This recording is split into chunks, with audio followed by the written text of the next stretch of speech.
Hello, hello, hello. Ito na ang aking supa. Palis na ako. Wow. Inabot ko pa siya. Ayan. Maganda ba, guys? Yan na. Yung bago naming supa. Buti inabot ko. Palis na ako eh. Ayan. Oh. Maliwalas na lang ang aming bahay. Mamimiss ko to. Oh. Diba? Ayan, guys. Nag-aliwalas na yung bahay kasi nawala yung supa na letter L. Ayan. Yan si Kambeni dumaan. Yan. Diba? Naman, lumaki na space, guys. Tapos, dito sa taas. Yan. Alis na ako, guys. Uwi na. Ito yung kwarto ni Kang Benny. Yan.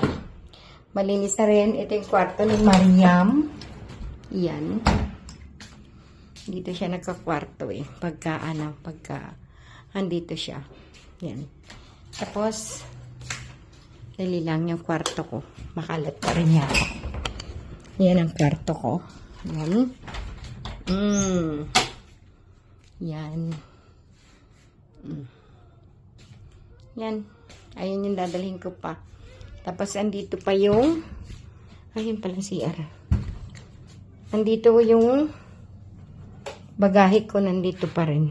Yan, guys. Pinasilip ko lang uli sa inyo. Ang aking ZR.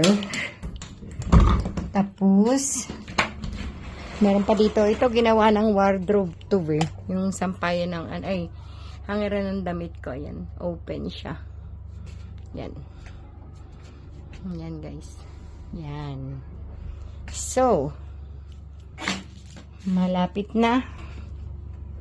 Ito pala yung bagahe ko. Yung bagahe ko. Yan. Okay, guys. Yan. Paano? Paalam na muna ako. See you next time. Ewan ko kung kailan next time. Pero natuwa naman ako sa sopa. Ang ganda. Ang ganda ng sopa. Yung sopa ko. Diba dati letter L to. Tapos, nagpa-customize yung kapatid ko. Yan. Kadi-deliver lang ngayon. Ganda-ganda niya. Yan.